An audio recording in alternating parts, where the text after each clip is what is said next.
Welcome to Creative Piecemeal.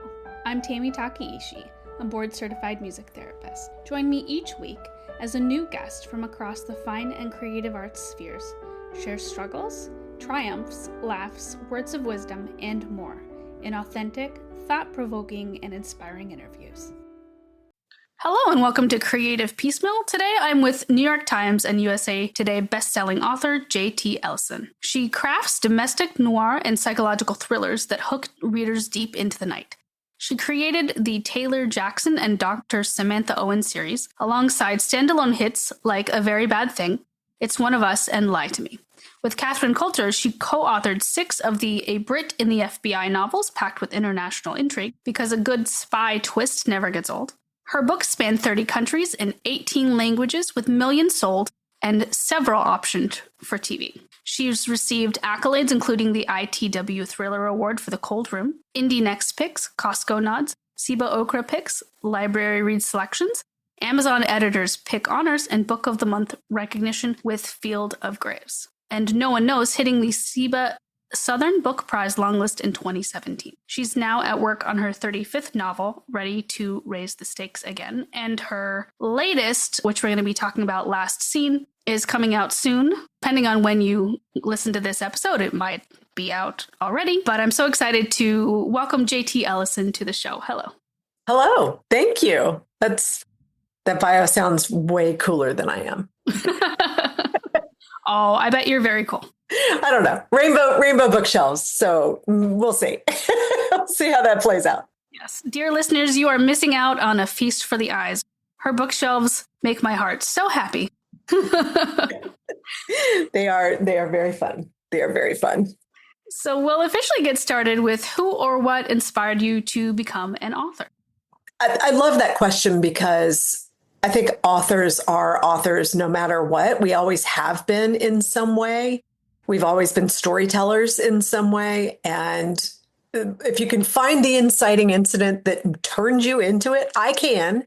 I remember it very, very clearly. I was a really tall kid, and my parents let me read anything that I could reach on the bookshelf. So I was exposed to a lot of stuff, very precocious reader, I should say.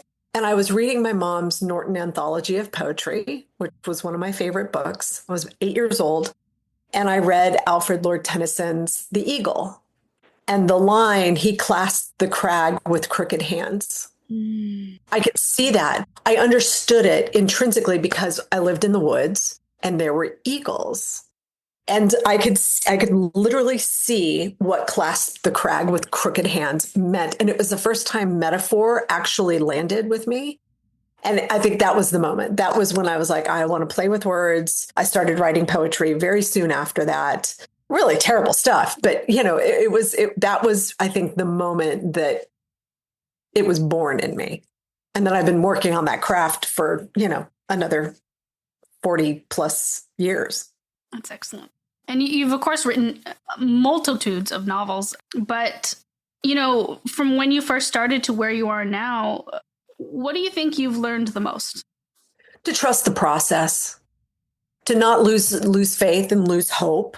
Because every book has its own stumbling blocks, whether it won't allow the story to be told or it doesn't sell or you can't get an agent or whatever, right? Every book has its own problems, but there is a process to every story and how I tell it, right? It's different for everybody else. There's so many ways up this mountain, right? But the way I tell a story, I will, I'll get all excited and I'll write about 10,000 words and then I'll get pulled off to do something else and I'll be gone for a couple of months and then I'll come back and I'll have to kind of get that momentum again. And by about 25,000 words, about a quarter of the way, I'm like, what am I doing? This is stupid. Can I switch ideas and still make my deadline?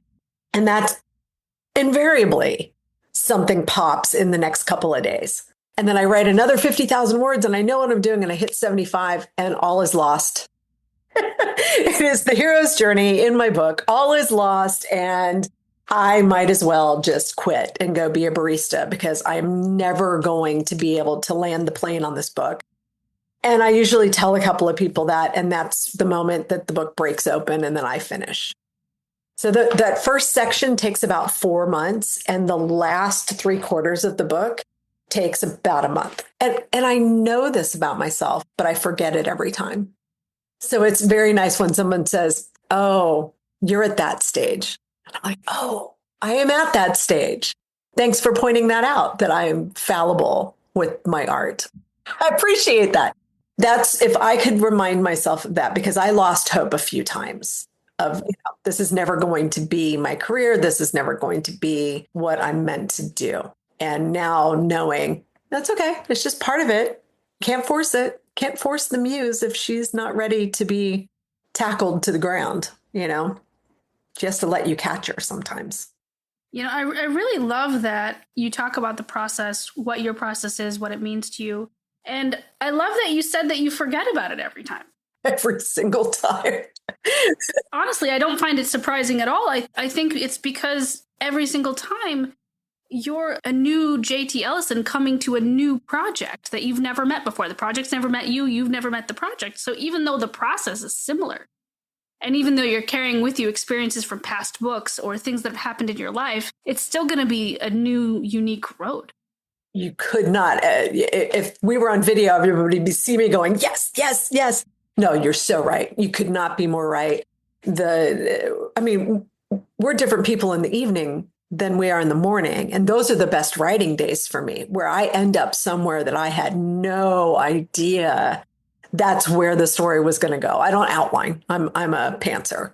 So yeah, it's way more fun. Yeah. Big old high five. It's way more fun that way for me, but it also does create this whole process of forgetting how to write and convincing yourself that it was a fluke. That last book that people loved, it was an absolute fluke. The more people love it, the more of a fluke it was. The more people like the book, it's like, oh man, that's never going to happen again. I'm never going to be able to do that again. Nobody's ever going to want to read me again. It's, that natural neurosis in the art. I read a really interesting quote last week that Jung was talking about, let your neurosis be out in the world. Don't let it be your art, because obviously you do know your subconscious is driving a lot of what you're doing, right?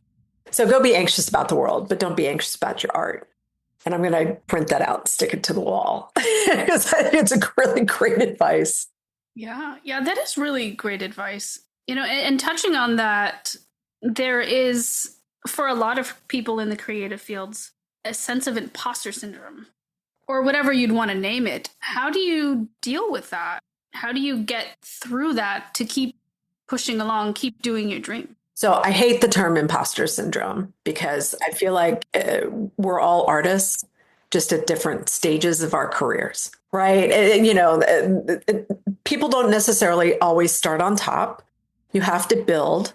It's better to build. I think it's better to have had multiple books before something like really breaks out big, because then you can appreciate it more. If you break out with the first book, you don't have the struggle. And I think the struggle is part of what makes us better creatives, better artists, better writers, all of that. I don't know. That said, there are plenty of writers that I read and I'm like, I hate you a lot right now, because you're so much better than me. And I'm good, but I'm not that good. And, finding those authors is actually, it's a good driver for me to find somebody who I'm just like, whoa, you're blowing the doors off, because then I have to go try to blow the doors off. Right. But I don't like to let that intimidate, because again, I think that goes back to being neurotic about your art instead of trusting your voice, because your voice is what makes you you. What I'm drawn to in a book, I can't necessarily recreate, because that's just not my voice. That's their voice, if that makes sense. Mm-hmm. Totally. Yeah. I enjoy writing and creative writing and poetry and things like that. Although I'm not published, it's something that I can really relate to the process, relate to finding the voice, honing your voice, getting into characters, things of all that nature.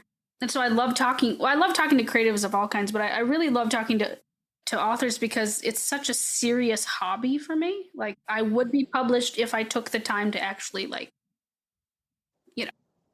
If that was your goal. Yeah, if that was my goal, maybe one day when I'm less busy. But I digress. Anyway, the point being that I was trying to get to is I love talking about the creative process itself. What is something that for you just love marinating? Like, what stage of the process do you excites you the most?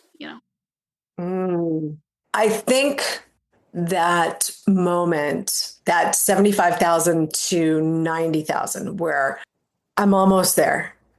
And that day where you realize, oh my gosh, I can finish. I can finish. And so I have a tradition. I wear my Harvard t-shirt every time I finish a book. And I've been doing that for every single book I've ever written. So when I come out of my office and I'm like, I'm going to be wearing my Harvard shirt tomorrow, this is a big deal. Right. And I always take a picture in it. And I'm like, here I am, got my Harvard shirt on. That means I'm going to finish today. Now, I will wear it 3 days in a row if I have to. I'm not precious about it. I will, I'll wash it and wear it again. But I don't normally don that shirt unless I know this is the moment. And that I love starting. I love editing. I love just figuring out who the people are and getting to know them. But that moment of, oh my gosh, I'm going to be able to finish. Because finishing is how I actually gauge success. I don't gauge it by bestseller lists, by books sold, none of that. And it's very precious for me to be able to say that because I've got a lot of those things. But my goal has always been to finish.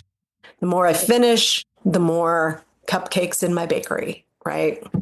I think that's an interesting measure of success because it values the process. It values the product for what it is. It's a work of art, no matter if it sells 1 copy or 10 million.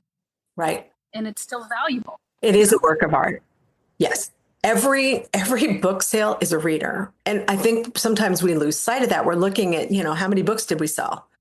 We're not thinking how many people picked up my story that I labored for 5, 6, 7, 8, 2 years, 10 years, however long. We're not thinking about that person who is physically reading the book and experiencing the story that we've told. We're thinking about, how many books have we sold? How are we doing? How many accounts have picked it up? Where are we going to be on the list? That kind of stuff. And I made a promise to myself early on that I was never going to neglect the mental aspect of there is a person on the other side of this story who is literally reading it and hoping, they're picking up the book, hoping to be taken away for whatever, however they're reading, whatever they want from it. And I'm hoping that I have provided that for them. So it's really important. It's really important not to just look at the numbers, but to remember that there are people out there, readers, and without them, you don't have the career at it. It doesn't mean you're not a writer. It just means you're not having a writing career. And getting back to your career and your book, Last Scene, coming out August of this year. And again, depending on when you're listening to this, it may already be available. So please check the show notes for purchase and or pre-order. But without giving away any spoilers, what's something that you loved about writing this book versus other books that you've done? And 2, what is something that you found difficult about this book? Whether it's from a writer's block standpoint or maybe an emotional scene or whatever. So how to talk about it without spoiling anything, which is very easy to do.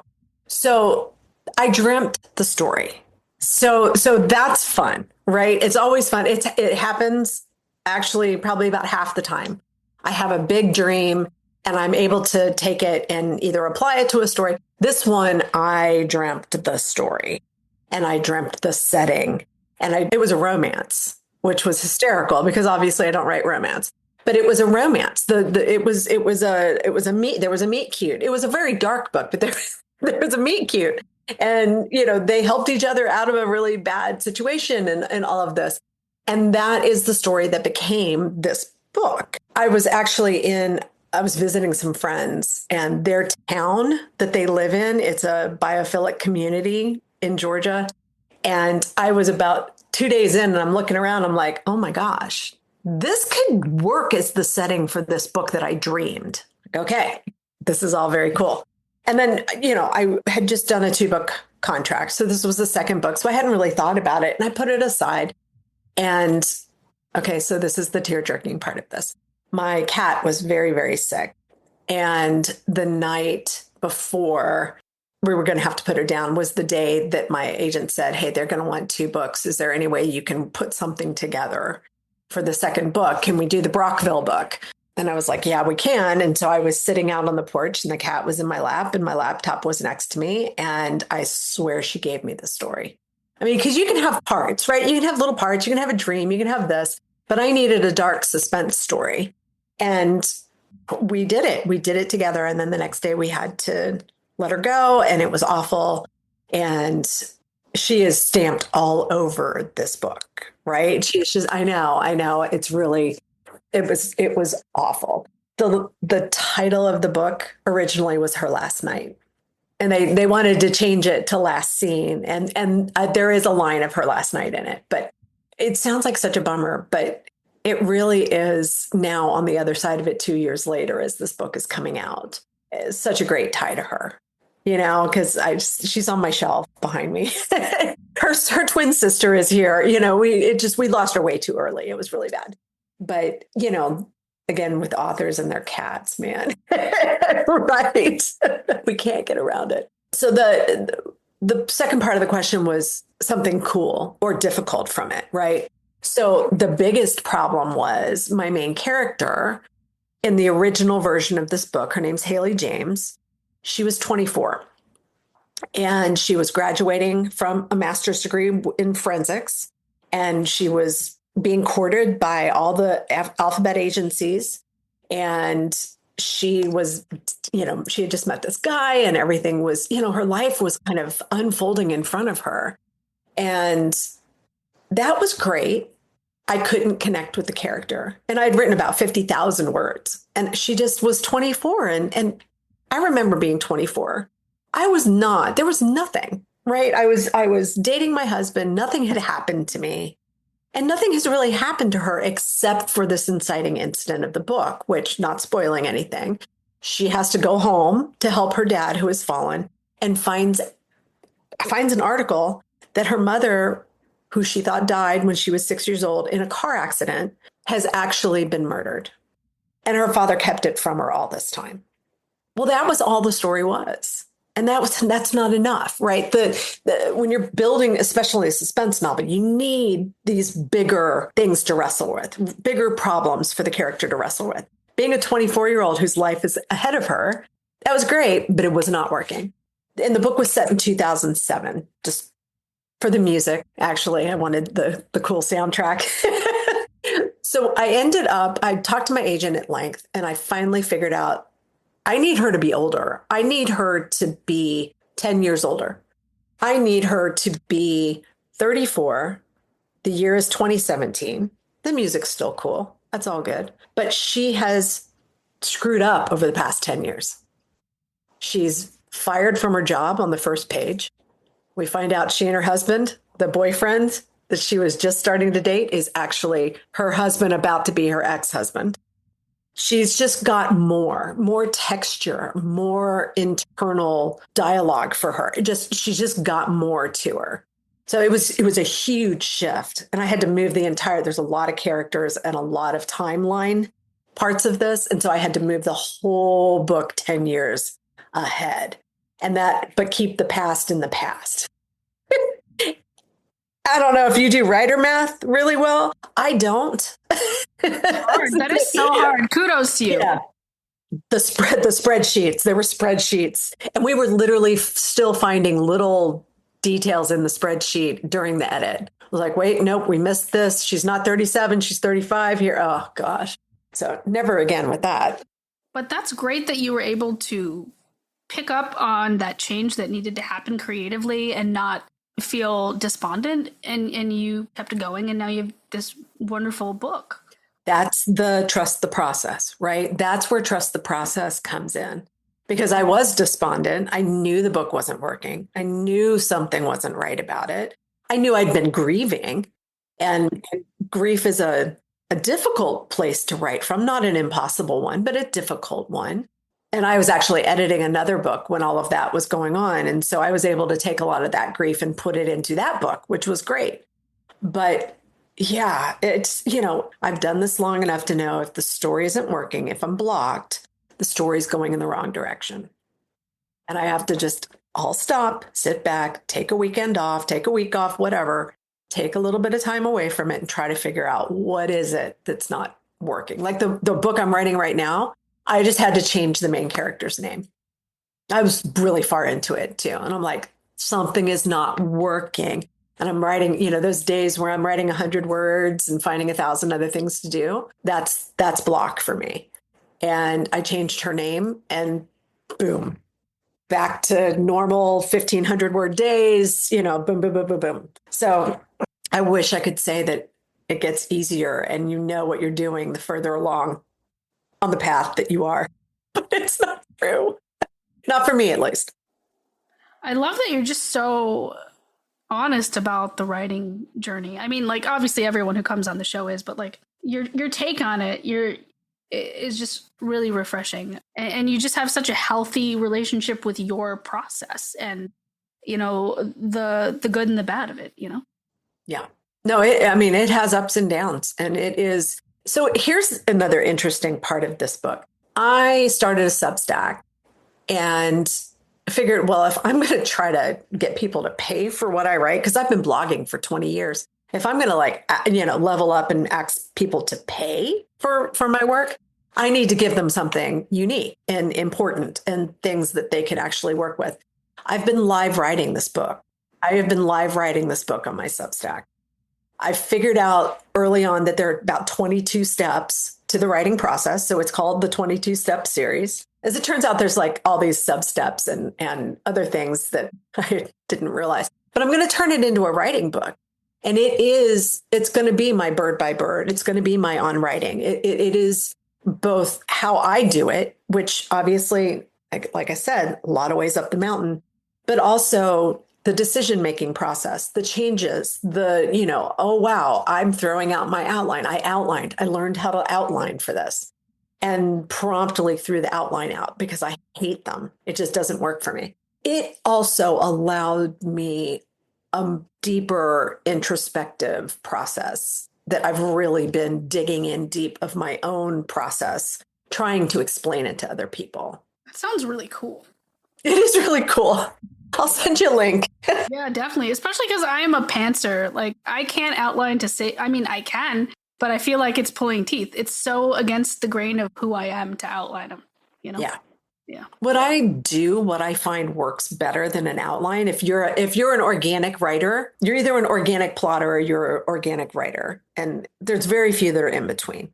There is a way, though, if you don't like to plot, that you can, but without doing an outline. And that's called 40 scenes.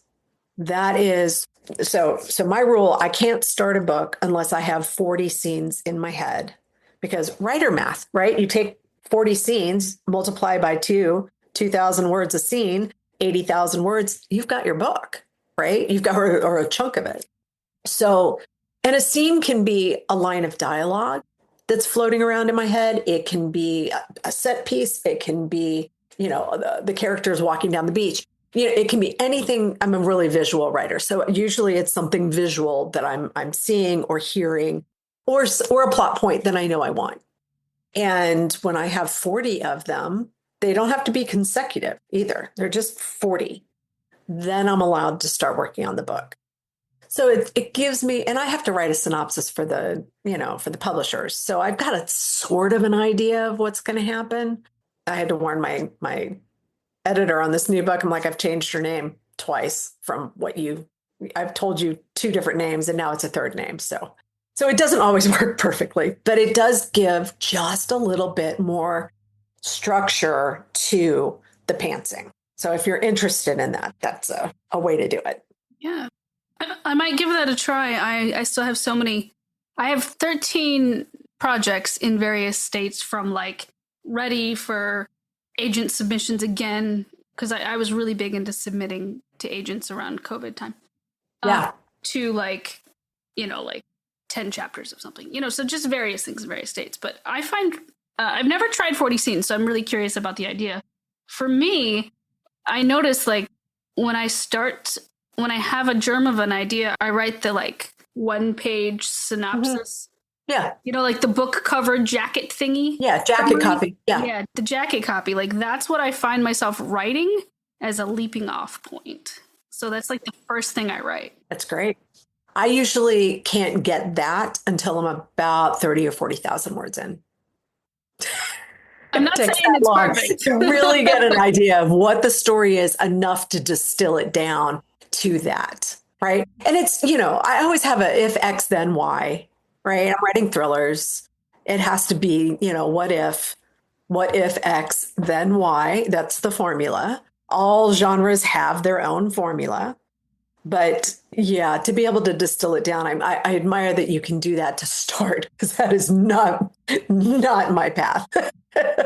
Well, I thank you for the kind words. I think it mostly is because that's all I have. So it's not even a distilled down. It's like, well, this is it. This is all I have in the bucket. Those are treatments. They're treatments, right? If you needed to pitch it as a screenplay, there's your treatment. It's important. It's an important part of this. You talked about naming and how much it changed your writing flow. Like, is it usually hard for you to pick names? Do you significantly name them after like important people in your life? Like, where do you get that inspiration? So there's two types of stories for me. One is the character comes first, and I have their name and I know everything about them, and I then have to go find a story for them. Or the story comes first and I have to find the character to put in it. And those are the ones where I struggle with the names. The ones where the characters come to me, like Sutton Montclair. I knew exactly who Sutton Montclair was. Columbia Jones. I know exactly who Columbia Jones is. Olivia Bender. I know exactly who Olivia is. The Hallie James, I had to figure out why her name was Hallie. And it's because she was named after the comet, because her dad is an astronomer and physics professor. And, but it took a little bit to figure out who she was and what her name was. And that is, it is. Sometimes they are super vivid and super clear immediately. And sometimes I'm sitting there in the name generator and Scrivener, tossing a couple of things together going, hey, that sounds good. Yeah. So it just depends. It depends. Sometimes it's super easy and sometimes it's not. I don't know that I've never named anybody after a real person who hasn't actually donated or won a contest or something to be in the book. And I do that often. I'm trying to think of which book it was that I did the contest, Who Wants to Die in My Book. That's a really cool title of a contest. Yeah. I was going to pick one name. We had so many entries. And people like, I volunteer as tribute. I'm like, well, you're in. Somebody else said, I am prepared to die. I'm like, and you're in. If you're pulling the pop culture references in this, okay, you're in. And yeah, a lot of people, I think it was Her Dark Lies. A lot of people died and they had all been in this contest. So, I love to do that. I love to do that for the fans, to give them that little bit of thing. Sometimes I do, like at a conference, I'll have a silent auction of a character name. And so people will actually pay for it. If they do that, if they pay for it, then they get to be like a character, like a point of view character kind of stuff. So they litter my books, but I don't name anybody after my people if I can help it, because then I'm conflating their names with the people. Mm-hmm. If that makes any sense. Yes, 100%. I don't want them thinking I'm writing about them. Of course, if you didn't want to be written about, you shouldn't have behaved so badly. Right? Totally. Mm-hmm. I have a character in one of my romance books who's not exactly a great person, but I now know someone with that name. So I'm like, I have to change it. I have to change it because, yeah. They have to be so individualized, right? Every romance novel has a Jack, right? But every Jack is different. You can have a really generic name and make it into a character who is unforgettable, And then you can have a name like Zayden Ryerson that it's like, oh, well, nobody's going to be called Zayden. And anybody else who uses the word Zayden, you're copying Rebecca Yaros. It's interesting. It's all about how you create the character and how you make them come to life on the page. I'd love to talk about where you find inspiration outside of things. Reading books, for sure. Lot of great books cross my path, and I really enjoy them. I interview authors for a local PBS show here called A Word on Words, and so I read a lot of stuff that I wouldn't normally pick up, which is really good for me because, if given my druthers, there are things that I just would never read, right? There's so many things I want to read in the genres that I love that sometimes stepping out of that comfort zone, wow, does it unlock ideas. So it's really healthy to do that, I think.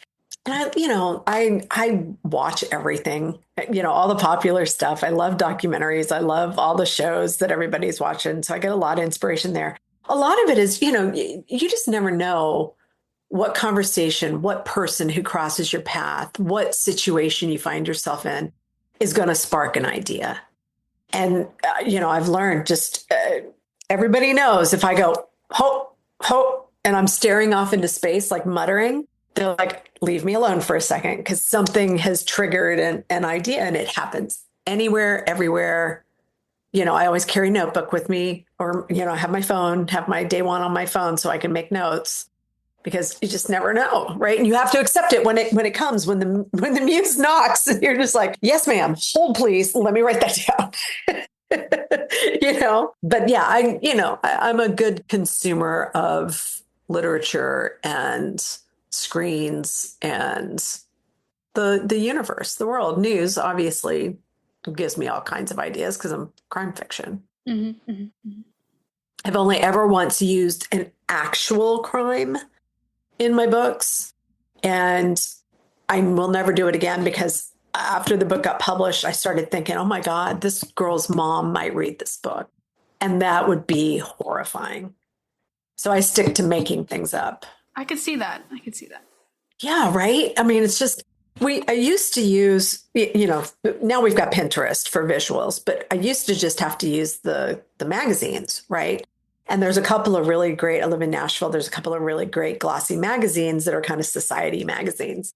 And so I would use them to build my characters. And like at the beginning, when I couldn't really conceptualize character, I would do wanted posters, right? So it would have, and I would hang them on the walls in my office. So here's the picture of the person, and here's all their vitals and all of this information and all of that kind of stuff.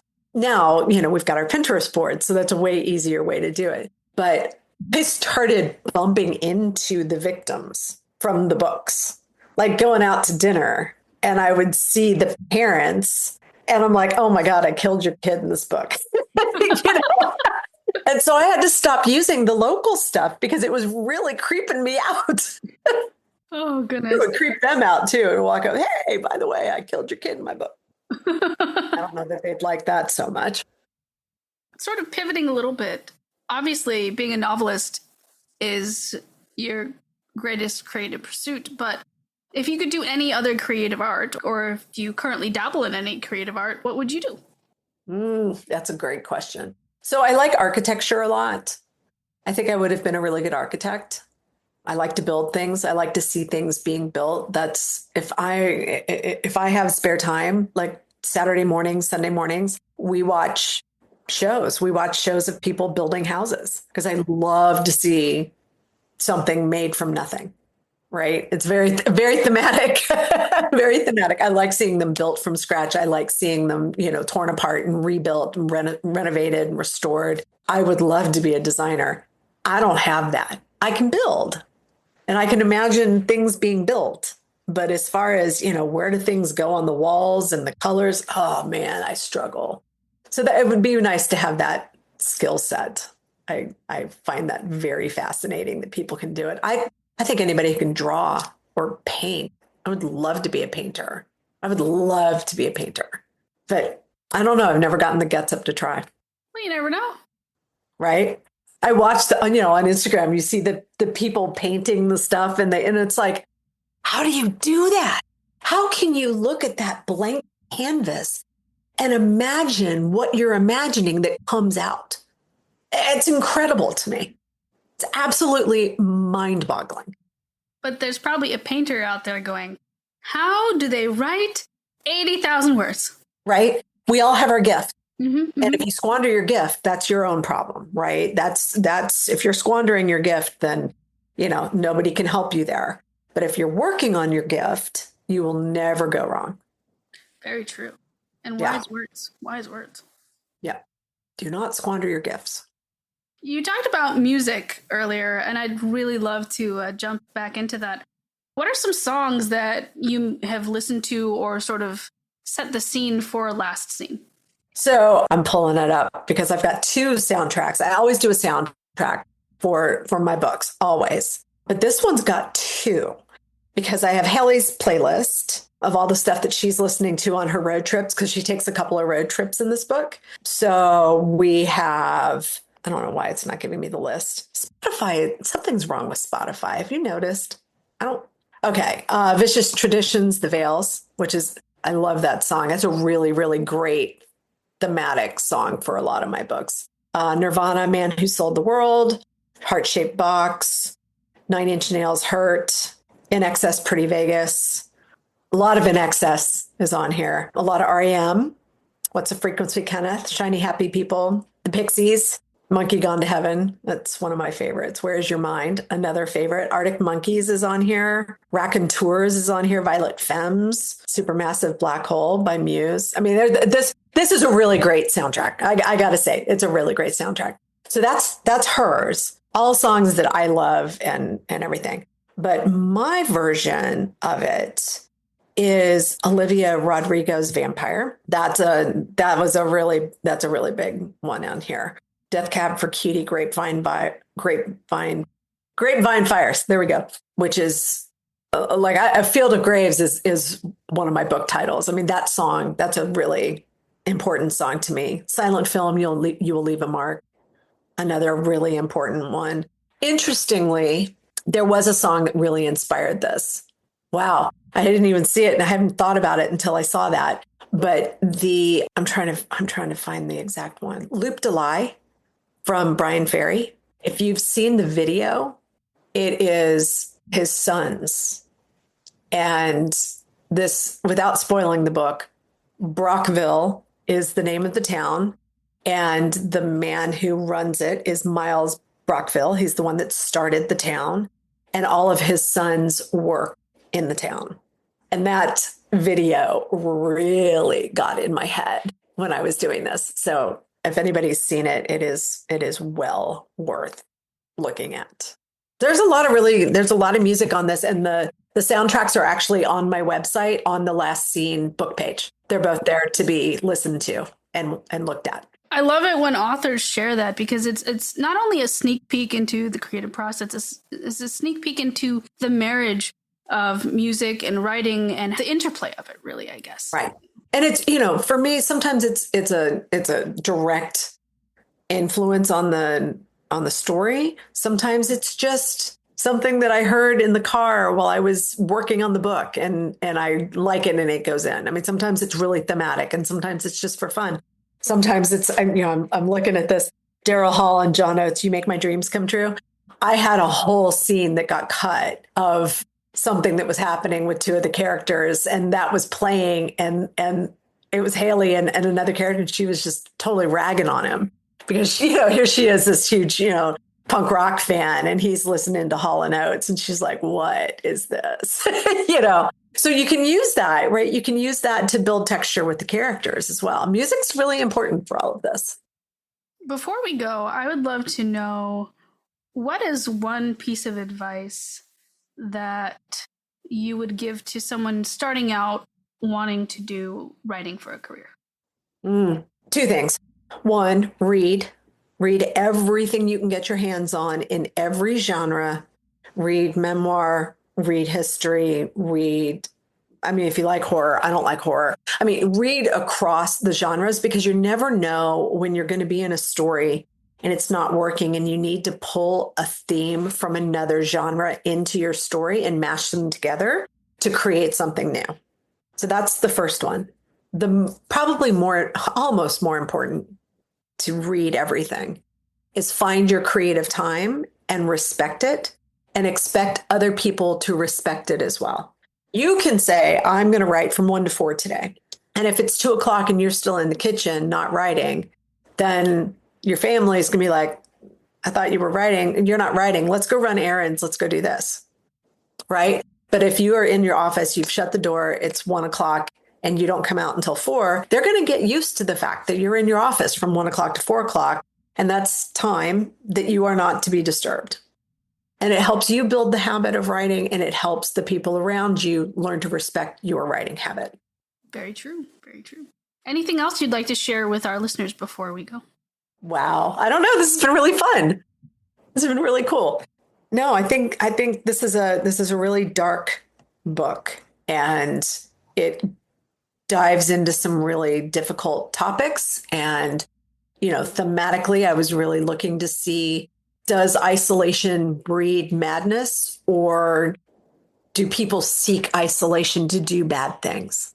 And that's kind of the driver for this book. I grew up in the woods, really sparsely populated area, and some bad things happened to people around. And it's like, were people coming there because it was easier to get away with it? Or were they there because, they needed to find a creative, albeit criminal outlet for their desires? So it really does kind of dive into that as well. Excellent. JT Ellison, thank you so much. She's the author of over 30 best-selling books. She also has an Emmy Award-winning, co-hosts of an Emmy Award-winning show on Nashville PBS called A Word on Words. Please check the show notes to learn more about her, buy her books, pre-order her books, and check out her show. And as always, thanks for listening. Thanks for listening to Creative Piecemeal. We hope today's episode left you feeling inspired. This podcast is independently created and produced by the host, Tammy Takaishi. More details about today's guest can be found in the show notes, along with links to the podcast's socials, merch store, and ways to support arts organizations AHA Broadway and New Normal Rep, both near and dear to Tammy's heart. Don't forget to visit creativepiecemeal.com, the official podcast website, where you can leave fan mail, write a review, explore Tammy's blog, and discover the growing collection of episodes. Special thanks to our audio engineer, Alex Repetti. Additional narration by Dante Jace. Let's keep celebrating creativity in all its forms.